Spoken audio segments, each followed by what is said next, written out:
So I'm a huge proponent of craftsmanship. I think most people don't think enough about craft. They think about the result of craft, getting big, being known, being admired, but they don't think enough about putting in the work that makes you really good at that thing. So that when opportunity strikes, when luck strikes, when people do come upon your work, that they are rewarded with amazing content that feels like it wasn't a waste of time.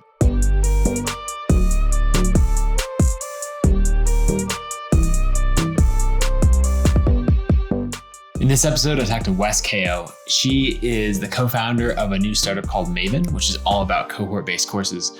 Before that, she's had a bunch of amazing things working with a lot of different creators, but probably the one you would have heard the most is co-founding altMBA with Seth Godin. So Wes is fantastic at course design. We talk about building an audience on Twitter, some overlap why both she and I are doing that. We talk about actually my favorite in this whole thing. It's towards the end, but we talk about something called the state change method, which is something that I use to make my presentations, particularly like a long Zoom presentation, way more interesting. She's reduced it to a framework. I adopted that framework and I love it. We talk about a lot of things, but probably the biggest takeaways would be around great course design, cohort-based courses, what they are, why you should do it, growing on Twitter, a lot of other fun things. So Wes is so thoughtful, and I think you'll love this episode. Wes, welcome to the show. Hey, Nathan. So let's just dive right in. I want to talk about your Twitter growth. This is something that I'm interested in at the moment of like, okay, I've been, active on Twitter for, a decade or more, working on growing an audience, like kind of passively. I tweet things. Sometimes I think about it and like actually write a thread. But then the last, month and a half, 2 months, inspired by you and plenty of other people, I'm like, okay, I'm actually going to get serious about this. And I think I've gone from like 40,000 followers to almost 60,000 in the last 2 months of like working on it. Amazing. You're pushing 90,000 followers now. I'm curious what made you dive in on Twitter? And then two, let's talk strategy and what you're actually doing. Yeah. So I've been on Twitter, I want to say for 10 years or so. Yep. And the first 9 years, I had 0 to 1,000 followers. So all of the growth that I've seen has been in the last 7 months or so, wow. 8 months, maybe a year. A year ago is when I started growing my following. The last 7 months is when things really started to take off. So being obscure on Twitter is something I'm very, very used to. Yeah. So I think one thing that's been really exciting and validating is that a lot of the threads that I'm writing about one thread per week, are based on essays that I wrote a couple years ago. So last year, 2021, in 2020, I wrote 43 essays. In 2021, I wrote 5. So there was a huge drop in the number of essays because before that, I was a creator consultant. I was a freelancer, kind of, working with different clients, solopreneur. And then last year I started Maven and kind of shifted from being a content creator into being an operator. So definitely want to dive into that because I think that there's a unique challenge with being an operator and creating content at the same time that if you are a pure creator, it's a little bit different. But yeah, it's been really great because I thank past Wes for writing a lot of these essays and thinking about a bunch of frameworks, ideas, topics that I'd been thinking about for a very long time before actually writing them down. So I think if I had to create content on a weekly basis now, it would be a lot harder because on a daily basis, I'm in pure operator mode. And for me, it's two sides of my brain, like content creator mode versus operator mode. But yeah, I think with thread writing, it's something that's been a recent endeavor. Yeah. And I think a lot about the craft involved in anything. So I'm a huge proponent of craftsmanship. I think most people don't think enough about craft. They think about the result of craft, getting big, being known, being admired, but they don't think enough about putting in the work that makes you really good at that thing. So that when opportunity strikes, when luck strikes, when people do come upon your work, that they are rewarded with amazing content that feels like it wasn't a waste of time. So with the craftsmanship aspect, I am blown away by the skill required to write great threads and excited by it and fascinated by it. I've been writing my newsletter and blog since 2010, so 11, 12 years now. So the long form essay was something that I was really used to. Mm-hmm. There's a certain structure, right? There's certain constraints within articles and blog posts, but threads have a completely different, they're a different medium with different constraints, and there's a different style. And so even with translating articles that I've written that have been popular, that I know, performed well and resonated with people, even translating articles into tweet threads, it's not a one-for-one copy paste. There's a reimagining of the content to distill it into, the key points and capture the spirit of whatever the article is about. I found if you just try to copy and paste from one medium to another, it doesn't work. Like you lose the magic of whatever was in that original format. And it's kind of like this with cohort-based courses and MOOCs. So massive open online courses, evergreen courses on LinkedIn Learning, Udemy, for example. These are basically, a series of videos. Right. And so, I think there's similarities there too, because when you have a MOOC, you are steps ahead from someone else who has no content at all. But translating a LinkedIn Learning course or a teachable course that's static into a cohort-based course is still a process. There's still a transformation that happens. And I liken it to turning a Broadway play into a feature film or a feature film into a Broadway play, right? It's like, oh, you have the script, you have, the characters, you have dialogue, you have the setting and scene, but certain things work in live theater that don't work on the big screen, and then certain things work on the big screen that don't translate well to theater and aren't practical for theater. So I feel like translating from one medium to another, that's been interesting to see the shift that needs to happen and kind of learning the new craft of that new medium. So that's something that's really fascinating to me right now. Yeah, I'm all about that. Taking the same message and putting it in a very different format on a different medium. I think a lot of people who are writing for Twitter, are doing the same thing, right? Like I'm doing the same thing you are of going back through, 5-10 years of blog posts and going, okay, what are the things that I want to retell? Because I'm also in the same position of you of being a business operator rather than a full-time creator. I'm like a 10% of my time, actively creating. So what is there an example that comes to mind of a blog post or one of these essays that then you had to, the essence of it is still the same, but you had to, change the hook or reformat it so that it actually, works well on the medium of Twitter, versus the blog post? Yeah, literally every single thread so far. So every single thread that I've done, I've had to reformat and restructure. And I think in the beginning, I thought I wouldn't have to. So that's why I'm mentioning it at all as, a learning and an insight, is because at first I thought, well, I've already put so much effort into creating this high quality long form essay that I feel really good about. And why can't I just copy and paste into a thread format? And it was through trying it and it not working that made me realize that I did need to rethink the content, and that having some content to work on and solid thinking behind an idea is one of the hardest parts. So I had that to go off of, but still needing to think about the unique constraints within Twitter and the flow, and being a lot more direct, I think is one thing that you need to be on Twitter versus articles and blog posts, where there's a little bit more. There's more character count and word count to build your case and lead into your point. Whereas with Twitter, people are reading this medium when they're scrolling, they're distracted, they're probably watching TV or checking email at the same time. There's not as much room for subtlety. So being more direct with the point tends to work better in my experience. But, I think I was talking to Sonal from A16Z, Andreessen Horowitz. She was their editor-in-chief of many years of their publication. And we were catching up in San Francisco last summer. She is a content genius. She's one of those people where you talk to her and you are just shocked at how high quality her thinking is, how brilliant she is, how good at her craft she is, how competent she is. I say competent as the highest form of a compliment, by the way. I know that, in society, some people think like competence is baseline. I actually think 90% of people are incompetent and disappointing most of the time. So to call someone competent is like a huge compliment. So I think Sonal is just incredibly competent, incredibly good at what she does.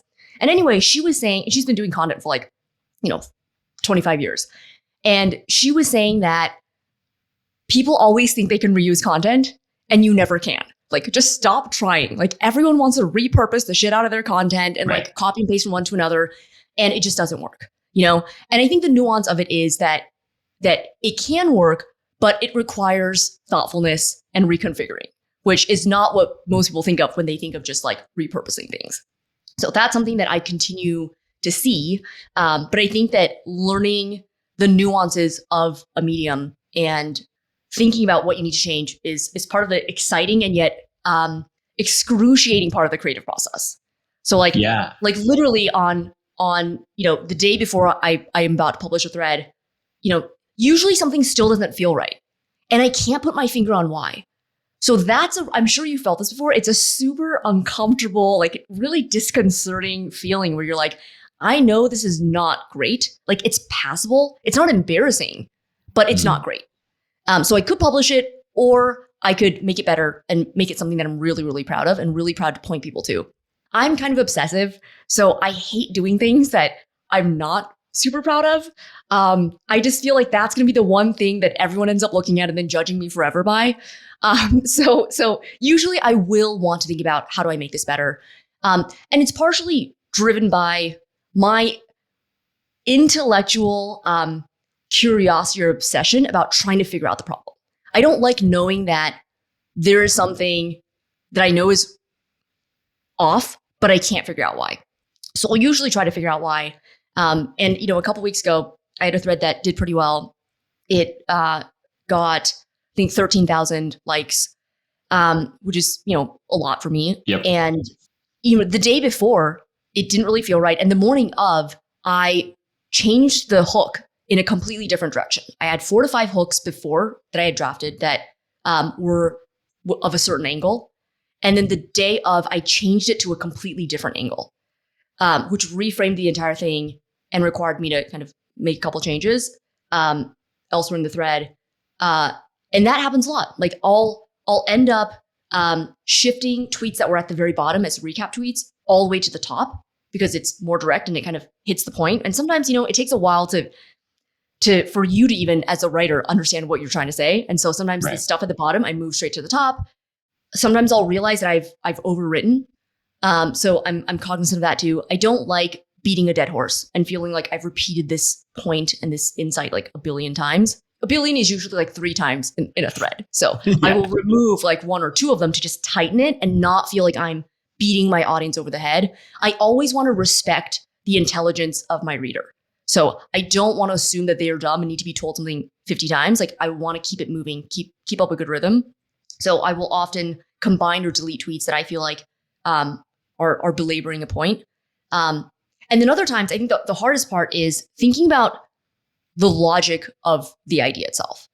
I think a lot of times what I call limbo writing, like writing that's, neither super good or super bad. Like, if it's obviously good, you would ship it. If it's obviously bad, you wouldn't. But I think most of the time writing is limbo writing, where you're like, okay, like there's something here, and like, is it possible to make it better? And how do I make it better? Right. So like, when writing is in limbo writing, I find that there are usually 2 main areas that could be wrong. One is the idea itself and the thinking itself is unclear. And then 2 is the expression and the execution of that idea is not clear. So I feel like most of the time people think it's bucket 2, where they're trying to polish up the writing, make it snazzier, when really the problem is that the idea itself doesn't hold water. It's not rigorous enough. The thinking behind it doesn't really flow, or it kind of like makes sense on the surface, but upon further questioning or like looking a little deeper, it's like it's too surface level. So that's the harder problem to solve for me. And so when I realize that, okay, this is a logic problem. This is not a writing expression problem. It's a logic problem. I will think about what is the logic of what I'm trying to say here, and how do I convince my audience that this is a great framework, or that this is useful, or this is something that they should try. I think a lot about how do I convince my audience? How do I prove to them that they should try this idea or keep reading or whatever? And I feel like holding that onus of responsibility as a writer is great, because you don't assume that people will just care. You don't assume that they will just understand. You really realize that you have to reduce the cognitive load, make it easier, make it intuitive, help them viscerally understand what you're saying. So I feel like when I think about limbo writing, I usually try to identify, is it a thinking problem, or is it a crafted writing problem? When you think of something as a thinking and a logic problem, because that resonates with me. I have these ideas that I've thought about for a long time, and I'm like, oh, let me write it. And then it doesn't quite come together. Do you deliberately put on a different hat of like trying to view it as a skeptic, or trying to, see how it's going to be received? Because something that I find is that I often like ask a friend to review it, or be like, hey, and they're putting on the like supportive, I'm Nathan's friend, his cheerleader, all of that, right? And they put on that hat, and they're like, no, it's great content. Do you have like sort of different either friends to send it to who are going to be very skeptical and push you on it, of like pointing out the flaws in your logic, or like, do you have a way of getting yourself into that mindset? Yeah, so there's a couple things that I do. One is, if I send it to a friend, I will point out that I think that there are logical gaps, or that there are certain parts that are not compelling enough. So I might say, I don't think I'm illustrating the problem enough in the beginning for the solution and payoff to feel exciting. Like there's no drama, because I haven't made the point about why this is a problem that's worth solving. And so I'll say like, okay, in the beginning, the first, there's a hook, and then the first 2 tweets, I want to do that better, but like I feel like the way I'm doing it now isn't nailing it. So I will kind of guide them on the kind of help that I want. Mm-hmm. So that's one thing. I think the other thing is setting the expectation that I don't want positive feedback per se. Like I already know that it's decent, but I just don't think it's good enough. So like, tell me how to make it better, or which parts for you are falling flat, because I already think it's falling flat. Like I'm not looking for encouragement. There are some times when I am looking for encouragement. So, like I think clarifying when you're looking for certain kinds of advice is super important. The worst is, and actually as an advice giver, I also clarify with people before jumping into advice, because I remember once a friend asked me for advice about this business idea, and I tore it to pieces. I was like, this idea sucks for all of these reasons, which are very obvious to me. And, after this whole like diatribe where I thought he'd be like, oh my God, Wes, like, thank you, this is awesome. He was like, oh, okay, well, like I've pretty much started already and like invested a bunch of money in it already. And I was like, oh my God, oh no, like I am like a jerk. Like I felt terrible, You're the right? dream Like crusher in that case. It was terrible. Like I really should have checked what stage was he in this idea. Like, are you shipping this thread in 30 minutes and you want a little bit of something that'll make it a little stronger? Or is there not a timeline and you can rip out the foundation and reimagine it, right? So like as an advice giver, I try to ask that up front to avoid, messiness on all sides. So yeah, so if I'm asking someone for advice, I will say like, I am shipping this in an hour. Like, can you take a quick look, right? Or like, I feel like this needs to be reworked. So help me rework it and think about what direction we need to rework it in.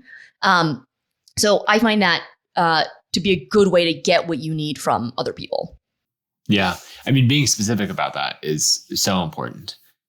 Because even if you said like, hey, I'm feeling really down about my creative work right now, will you just tell me that this is actually good? Like that is totally a fine thing to ask of a friend. And they'd be like, yeah, here's what I love about it. And, and they might just leave it at that. Or you could say, tell me what you like about it. And then also I do want to improve it, right? So you can be specific about. Yeah. I'll ask people to highlight the parts that they like the most. So that helps me not accidentally delete those parts. Because if you don't know the parts that people like, you might think that, it's just kind of part of all the other content. So I like knowing that so I don't accidentally get rid of it. Yeah. Okay. So I want to talk about why Twitter and what's come from it for you, right? Because there's a lot of startup operators who, they might read Twitter in their free time, but they're like, that's not worth my time. That's not interesting. That's not, I'm going to be heads down building my company rather than, building an audience and talking about the company. What made you decide to go all in and say, hey, this is worth it to, actually, I made an assumption that you went all in, but what made you decide to put the effort into growing Twitter? And how does it tie back to growing Maven? Yeah, I'd say that content creation for me right now is about 2% of my time. Okay. So 98% is focused on being an operator. And for the first 13, 14 years of my career, I did not invest in an audience. So this whole investing in an audience thing is fairly new and is a shift for me as someone who is always focused on being an operator. And I think the shift came because my co-founder, Gagan Biani, who was co-founder of Udemy, had invested in growing his audience.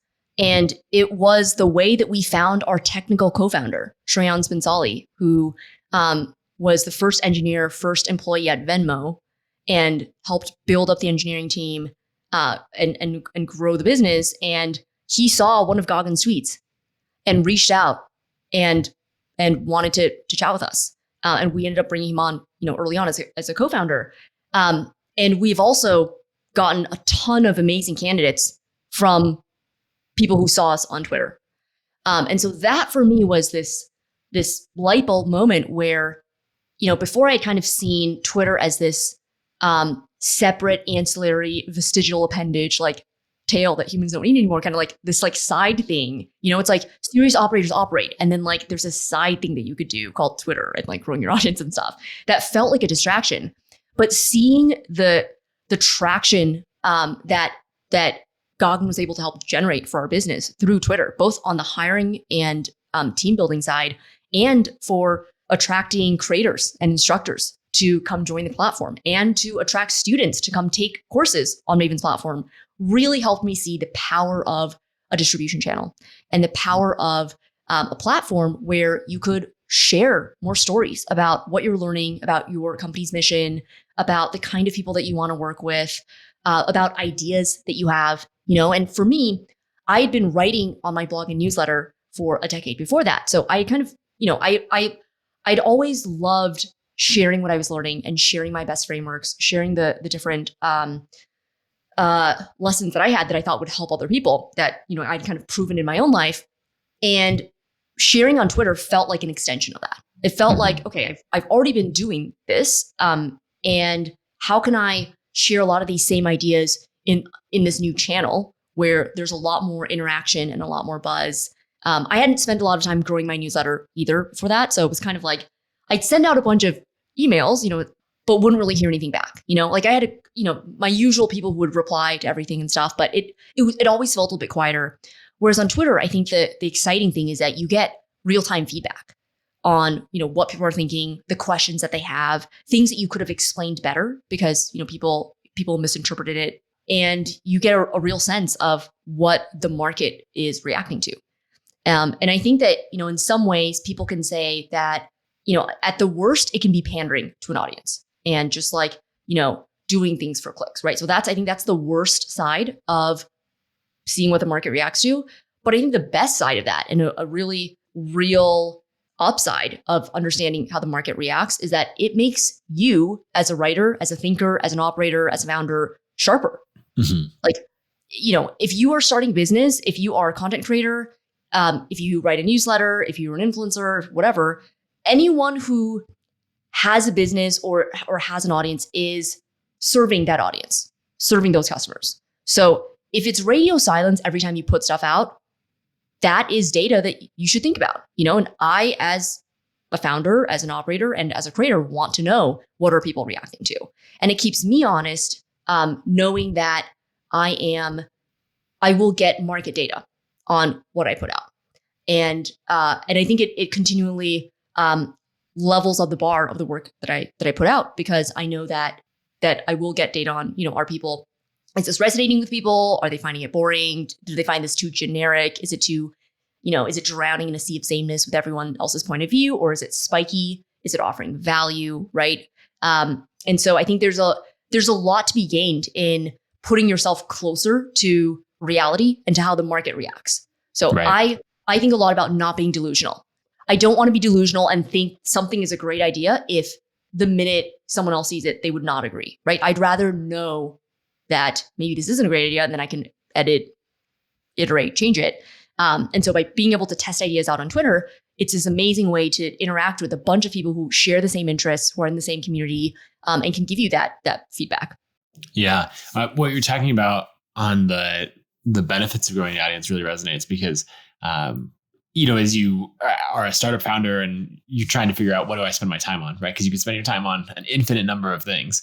And you read the articles, right? What does a CEO do? What is, this type of executive? What does that job look like? And a lot of it comes back to recruiting, right? Like your job is to build the team. And so on one hand, you're like, oh, I'm heads down recruiting, trying to meet people, all of that. And this Twitter thing, like, it's just a side thing. Until you realize that, wait, Twitter is driving the most recruiting, where I can amplify everything. And the candidates that you're talking to have read your tweets and your threads and, articles on your site or listened to podcast episodes and learned more about your company's mission and the juicy challenges that you're trying to solve. Right. And so it's pretty interesting because at first it seemed like this side, thing that it's like, how helpful is this really?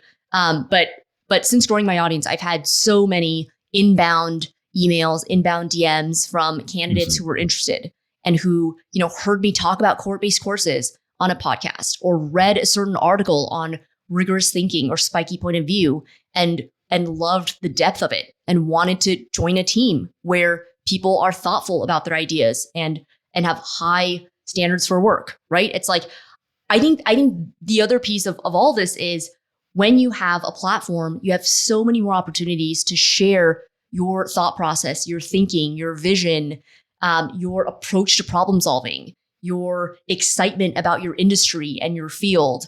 Like if no one were listening, it's like a tree kind of falling in the forest, right? But if you are building that audience and building that community, you have a chance to nerd out with people who care about those same things. And I really think that one of the most exciting parts about, working in today's era is being able to find people that you can nerd out with, like these long tail communities, whether you're a course creator or newsletter writer, or if you're an operator and you're looking for a certain kind of person. Like I'm looking for pretty specific types of operators to join Maven because we have a pretty specific culture. And Twitter is a great way to share more about that. Yeah. When you talk about the sort of the trifecta of the content out there to recruit talent, which you need, but then you also need to recruit the creators who are going to make the courses, right? And ConvertKit, we have the same thing, right? We need the creators to switch over their audiences onto ConvertKit, so that they'll then use to sell the courses or whatever else. And then the third piece of being able to create the fans and bring the fans. And so if you're talking to, say in the very early days, right, you're talking to someone, they're like, why should I launch my course on Maven?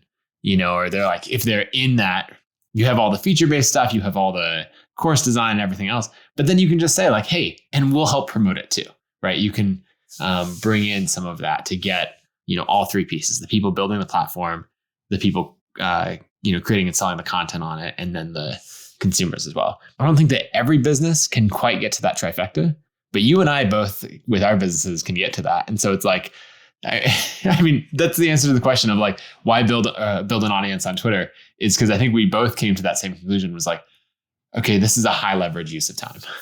Mm-hmm. I think something else, as you were saying that I just thought of is, I think too many businesses try to waste customers' time. And as we're all, even business owners are consumers themselves, right? Like we get pitch emails, we get added on lists and spammed with emails, right? And a bunch of inbound stuff. And I think not enough founders and operators, creators think about how do you add value before you ask for something. So Twitter is another great way to add value. When I do threads, I'm not spending 90% of time selling people. I am spending 90 to 95% of my time sharing useful ideas that have helped me in my life and in my work that I think could be useful for my audience.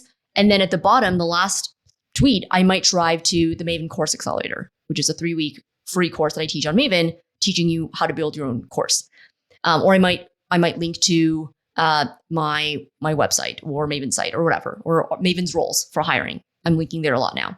So I think like that idea of how do you add value and not waste people's time and not just spam people and like add more noise because there's so much noise. I think that's a really good internal barometer and just bar of like, am I adding a lot of value here? And if I'm not, how can I add more value before I hit publish? Yep. I love that. Okay, let's dive into cohort-based courses and then Maven as a whole, right? But I think for someone, it might be easier to start with what cohort-based courses are and how they're different than what someone might traditionally do of like, look, I've got my camera, my mic, let me record for half a day, upload it to, I don't know, pick your random course platform, Udemy or wherever, and then I'll sell that for $50 and move on, right? A cohort-based course is entirely different. And I'd love for you to explain the different style and then like the focus on outcomes. If you look at the past 10 years of online learning, the dominant format for courses were MOOCs, massive open online courses. So these are on-demand evergreen courses that you find on Udemy, LinkedIn Learning, Masterclass, Teachable. So they're basically a bunch of video files, a bunch of recordings that you as a student can watch on your own time.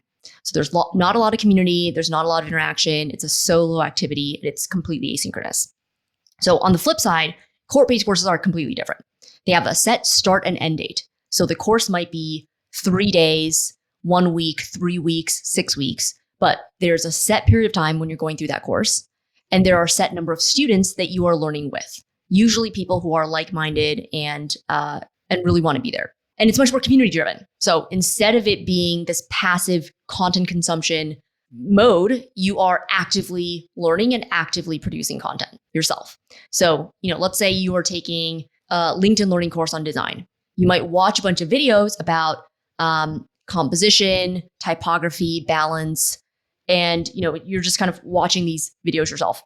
But if you were taking a cohort-based course on design, you might learn some of these concepts. And the instructor would say, all right, we're going to say 5 minutes, you're going to design a flyer and you're going to incorporate some of these elements. And then at the end of the 5 minutes, we're all going to share screen or hold up our design, in front of the camera and check out each other's designs. And then we're going to put you all in small groups of maybe 4 to 5 people where you can discuss, debate, critique, role play, give each other feedback. And then maybe you come back into the main room and the instructor picks a couple examples to live critique. And you can all talk through and learn from what everyone just did. And by doing that, you as a student get a much richer experience and much better outcomes because you are actively thinking about what you just learned and actively putting those things into practice. So it's a new form. Cohort-based courses are a new form of online learning that really combine the best parts of in-person learning with the best parts of online learning. And a lot of people will say, well, Wes, like, aren't cohort-based courses just university courses or K through 12, like literally going to a classroom with 30 other students? And in some ways, yes, like that, the best parts of in-person learning were interactive experiences with an instructor who really cared, where you were learning in a kinesthetic way. But it's taking that aspect and combining it with the best parts of online learning, where there's accessibility, there's scale, and there's convenience. So it's really merging those two things and offering a much more interactive, motivating experience for the learner, bringing that all online. And that's on the learner side. And then on the creator side, the instructor side, it's a much more lucrative experience many times than teaching a Teachable course or a Udemy course, where you are charging $10 to $20 for a MOOC. Content, nowadays is not scarce. It's very abundant. If people aren't buying your course, there's a bunch of other evergreen courses out there, a bunch of free YouTube content, a bunch of your own articles even that people can access. And the scarce thing that people are willing to pay for is community. So cohort-based courses have community, and that is what is scarce these days. If people just wanted to read a textbook or read a manual or follow step-by-step instructions, there's plenty of other places to do that. But there's actually not a lot of places to meet fellow designers, fellow product managers, fellow women in tech, fellow crypto enthusiasts, and for a focused period of time, learn something together, build together, give each other feedback, and really learn together. So that community aspect is what allows creators to charge 10 to 50 times more for a cohort-based course. So on Maven, we're seeing courses go for anywhere between $500 per student to $2,000 per student. And in other cohort-based courses, the altMBA, for example, which I co-founded with Seth Godin, we charge $4,500. David Perel, Rite of Passage, charges between $4,000 to $6,000 per student. So the fact that you can charge so much more because students are excited about the community is great for instructors who can now invest in a really high quality course and give that group of students a lot of value. Yeah. I mean, what's happened in pricing just with, digital products as a whole over the last 10 years or so that I've been in the space, I think is pretty fascinating of like just the move of, it used to be you'd sell your ebook for $5 or maybe $9 if you were getting a little crazy. And then someone's like, oh, I'm going to charge a lot for this because this is a course. This is a video course. And so I'm going to charge $29 or $49, or something like that. And it was fascinating because the content, is on the level a lot of the time. There's a lot of people who are not putting in the quality of education design or whatever, right? So we can't like blanket across for all courses, but a lot of people creating courses, and selling them for say $99, we're putting in the level of quality for production and everything of like, a university course or something like that. It was just missing the community and the feedback and everything that you're bringing on the cohort side. So I think it's amazing that, if we talk about Rite of Passage by David Perel, it being in the $3,000, $4,000, $5,000 range, and someone might go like, that's insanely expensive.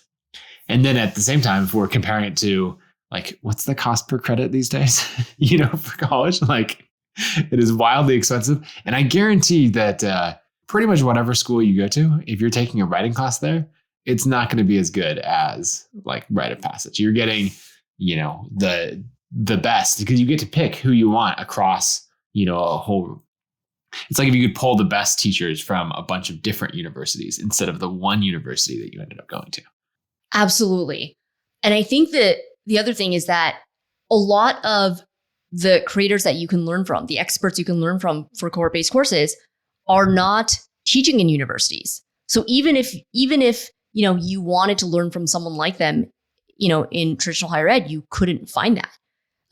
Because a lot of them are operators themselves, or doing a bunch of other projects and don't want to teach full-time as a professor. They don't want to be in academia, or because the topics are too cutting edge to be in college courses yet. So Pomp, teaching a course on crypto. Colleges are still trying to catch up. I don't know what the approval process is for getting a new course approved in, at Harvard, but I'm sure it's a longer process than spinning up a course and being able to, Pomp being able to go directly to his audience. So Pomp has a Maven course where he has run a bunch of cohorts now and is now on a every month or month and a half cadence of running his cohort. Oh, wow. And a bunch of people have gotten jobs at crypto companies by taking his course, and have gotten a great foundation in crypto from taking his course that they wouldn't have been able to find elsewhere. I think Sahil Bloom is another great example. His audience building course teaches you how to grow your audience. And we've had multiple students reach out to us and tell us that they went from, 1,000 to 50,000 followers on Twitter in months after taking Sahil Bloom's course. And everything that I know about Twitter, I learned from Sahil Bloom too. Yeah. So I can attest. So he has a Maven course as well. And Sahil's not the kind of person that would want to teach in a university. He has his investments, he has, his podcast, he has his newsletter, he's tweeting, he has a bunch of stuff going on and has no interest teaching at a university. So if you want to learn from the best, from people who have proven skills and have kind of, shown their skills on the market, you can learn from people like Pomp, from people like Sahil Bloom, from people like Lenny Rachitsky, for example, who was an early product manager at Airbnb, who now writes a Substack newsletter and has a Maven course. He has a course on product management. So, you can learn from people like Lenny, who grew up, building amazing internet products and building great software, or you can learn from a professor who, maybe was in industry 30 years ago and kind of has been in academia since. And I'm not saying that that's, not great, because there's definitely use case for that. But for a lot of working professionals, being able to take a 3-week course, 2 to 4 week course, and learn from someone who is in the field and in the same industry more recently is really, really valuable. Yeah. What do you think from, I guess, talking from the creator's perspective, right? And so if we're analyzing their business and, trying to optimize for their revenue, their quality of life as they're thinking about selling a course, what do you think on frequency of launching these courses? Some of them you see do this big launch once a year. I think Rite of Passage is twice a year.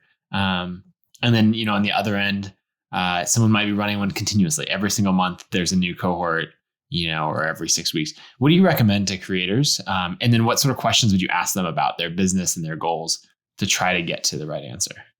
I think the best thing about cohort-based courses as a creator is that you can mold them to fit your lifestyle and your business goals. So someone like Pomp wanted to have a cohort-based course be a big part of his business. And, he had already built up Twitter following, podcast following, newsletter following, and he wanted to be able to give back to his community and offer them something more than just content. And so for him, he wanted to, right off the bat, run something that would give people a lot of different options of different start dates, where they weren't just waiting for twice a year, let's say, to be able to join. And he has a small team to help him with that. So it made sense.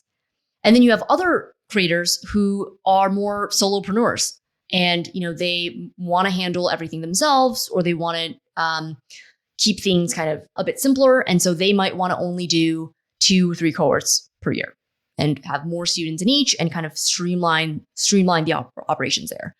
And so for that kind of creator, that format totally works. And it's not necessarily that the more cohorts you run, the more revenue you make either. So, it depends on a lot of different factors. I have a canvas that I call the course mechanics canvas that has 12 different levers. We can link to it in the show notes, but it's 12 different levers that you as a creator can think about to assess your own situation, to think about your own assets, levers, and constraints. So assets are anything that you have going for you. So a big audience that you can market to, a strong network, former clients, paying customers. Those are all assets. Existing content that you have, a book, a MOOC. Those are all assets that help you, that make it easier for you to create a cohort-based course. A team, right? Support. And then constraints are things that you are working within. So you might say that the constraint is, I don't want to hire other people. So this should be something that I can do by myself and keep it really simple, right? Like the company of one kind of philosophy. Great. So if you want to do that, there are certain price points you can offer, certain cohort frequencies. There are ways to structure a cohort where you don't need coaches, facilitators, alumni mentors. And so looking through these 12 different levers helps you think about, what is my situation and what are some examples of other creators who are in that situation that are running thriving courses. And there are different creators with all kinds of different setups. So I think that starting there helps you as a creator think about, how do I want to structure this course? What makes sense for me?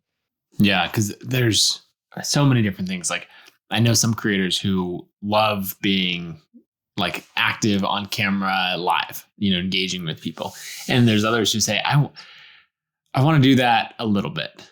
I want the feedback, but I don't want to have a set schedule. I'm worried about getting burned out. And so maybe what are some of the different cadences that you see? Say, if we're operating a 3-week course, is it very video heavy, pre-recorded, all of that with these office hours versus, you're pushing to have a lot more live, and then there's homework separate. What are some of those models? Yeah, I think when some people hear cohort-based course, they assume that it's the anti-video driven course. It's the anti-MOOC. And that's not true. So even in the Maven Course Accelerator, the course that I teach, we have gradually moved towards turning some workshops into pre-recorded videos. And the reason we do that was, I realized that there were certain workshops where I was monologuing for, 5 to 7 minutes, teaching a certain topic. And it was content where it had to be knowledge transfer, right? It had to be setting a certain baseline of transferring knowledge before students could interact, do exercises, and have enough context to be able to do that. And, if something is pure knowledge transfer, you might as well turn it into something that people can engage with on their own time.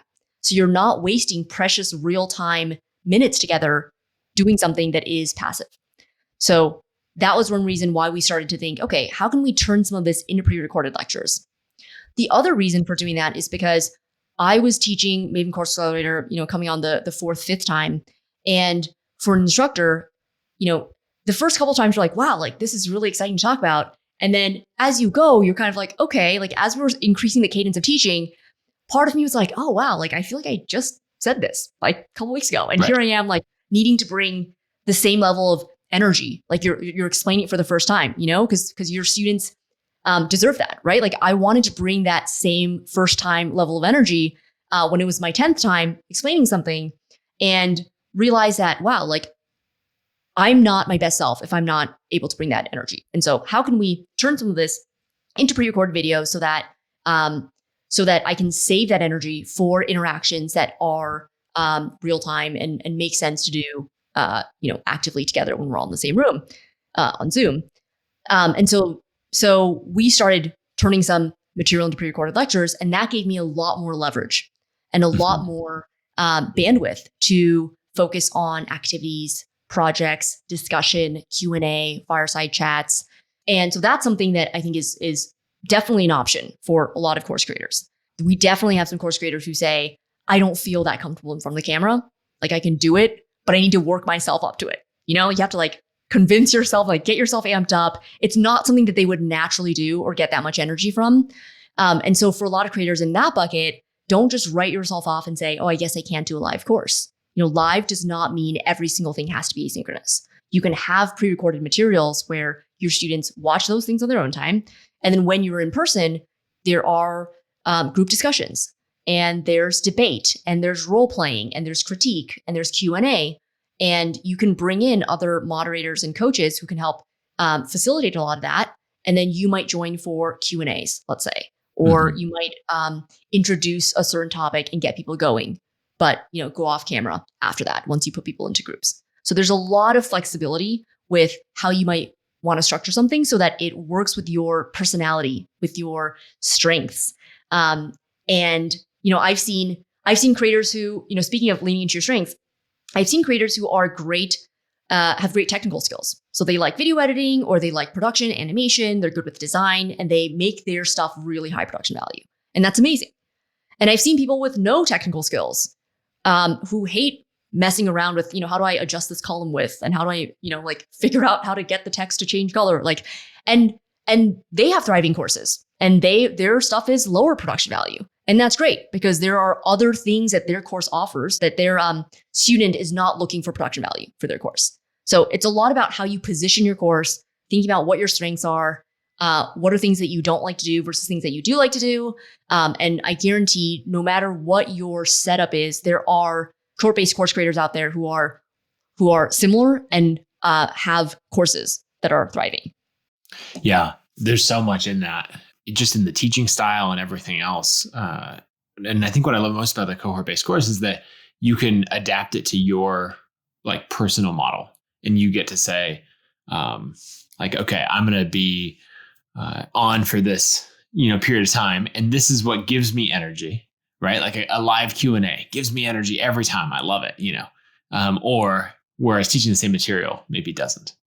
And so you can find for you personally what gives you energy, what doesn't, and then craft it of this is the live part, this is the pre-recorded, this is the coached, by the TA equivalent, and have all of that. Another thing that I want to ask about, you have this blog post that I love called the state change method. And I'd love for you to talk about that, of how you think about, teaching on video, whether live or otherwise. And what are some of the things you look for when, if I was telling you like, okay, Wes, tomorrow, well, let's give more time than that, so I have time to practice. Let's say in 2 weeks, I have to give this hour-long presentation and I want everyone to be really engaged. What are the things that you would like talk or coach someone through to actually make that engaging, over Zoom?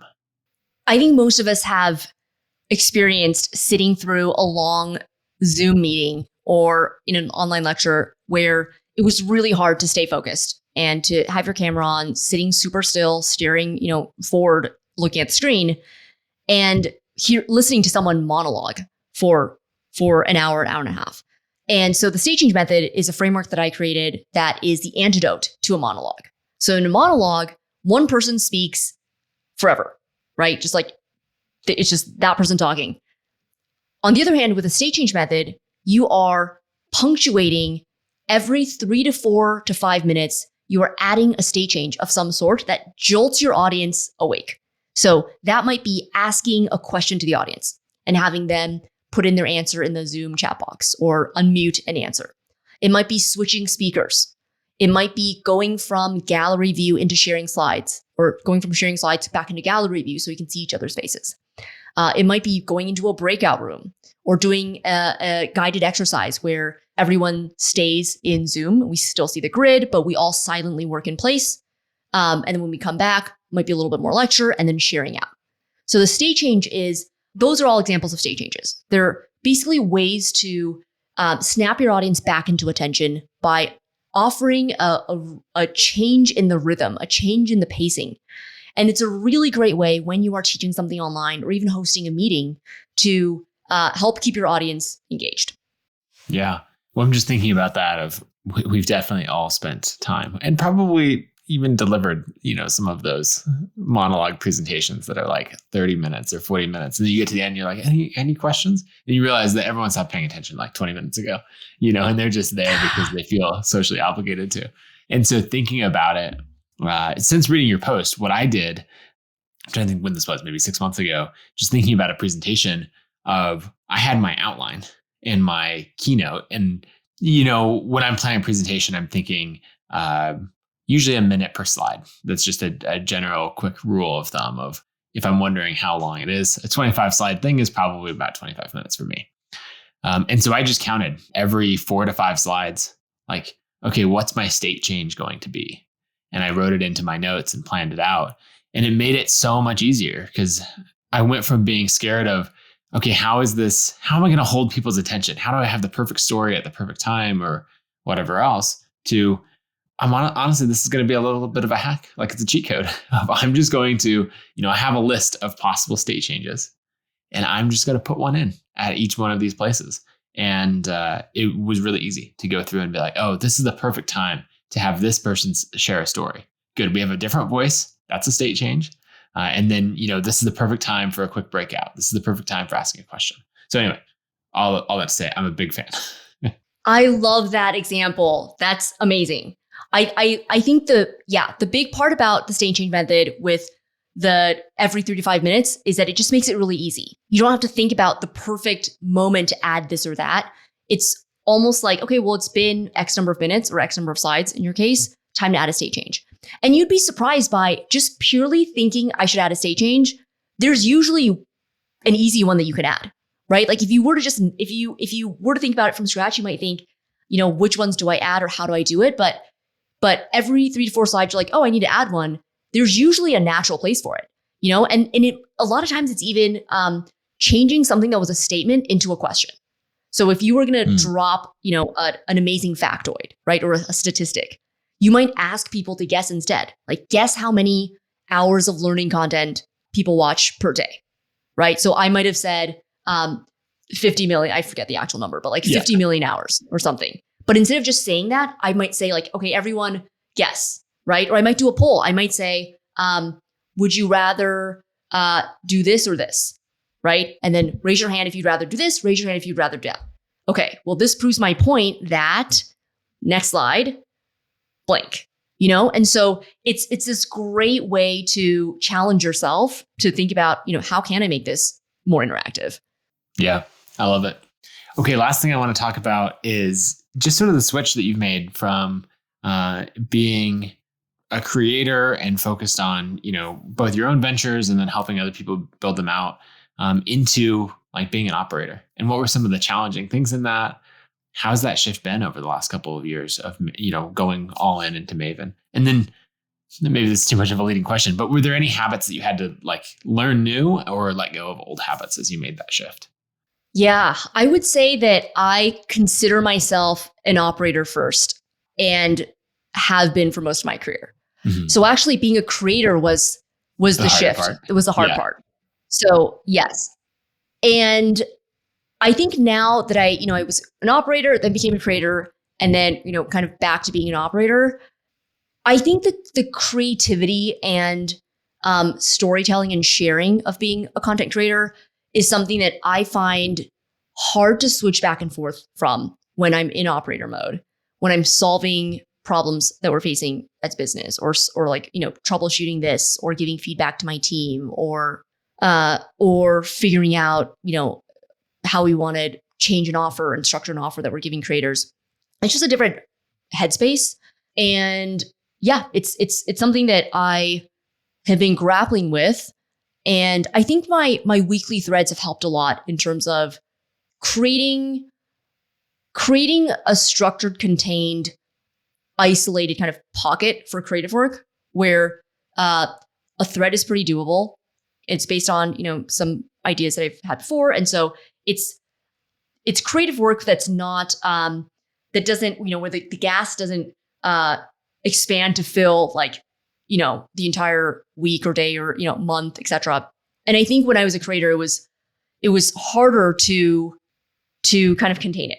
Like there'd be days or weeks where I was thinking about how to write a certain article, or how to explain a certain topic, and it would be pretty excruciating. Whereas now it's like, okay, I'm doing a thread a week, and I'm using, there's more constraints. I'm using articles that I've done before, and then reshaping them, and so it's a bit more contained. And I feel like that helps me stay close to the creative work, which I think is really important, especially because we are a creator economy company. Like people we work with face these struggles. Like they face these excruciating, internal challenges of how do I explain this, or like how do I structure something, and there are 1,000 micro decisions that go into producing anything, whether it's a podcast episode, an article, a Substack newsletter, that you're shipping every week. And I feel like if you don't do some of that yourself, it's hard to relate to the 1,000 micro decisions. You just see the end result and you're like, oh, okay, yeah, like of course the thumbnail looks like that. And of course, like the show notes look like that. And right. And behind the scenes, that creator was looking at all the different ways of how to structure something. Should I put timestamps in the show notes? Is that worth doing or is it not?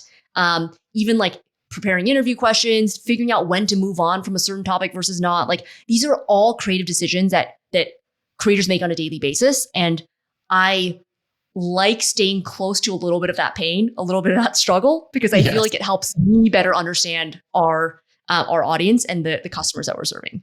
Yeah. Oh, that's fantastic. Okay. As you're working on growing Maven, what's the biggest bottleneck in the business right now? Where you're thinking like, oh, I have to get right now. Yeah. I'm answering before you even finish the question. Hiring, finding great people. So I'm in full hiring mode now. Before we were thinking a little bit more about product market fit and what offers do we give to certain creators. We're still figuring out some of that, but we have solid traction with instructors who have bitten. We offered certain things and they're biting. And now the constraint is, all right, we literally don't have enough brains on deck to fulfill the things that people are now wanting us to do. And so the problem has now shifted to how do I find great people who are sharp operators, rigorous thinkers who want to build something big. Yes, that's right. So if you are a competent individual listening to this and knowing that competent is a high bar, where should someone go to see what roles are open right now? Maven.com has a career page. So it's our website. If you click on careers, you'll see a bunch of open roles on both the engineering and product side and on the business side. I love it. Okay. And then where else should people go to follow you and anything else on the web? I'm at Wes_Kao on Twitter, and then weskao.com is my blog and newsletter. Sounds good. Wes, thanks so much for coming on. Thanks, Nathan. This is awesome.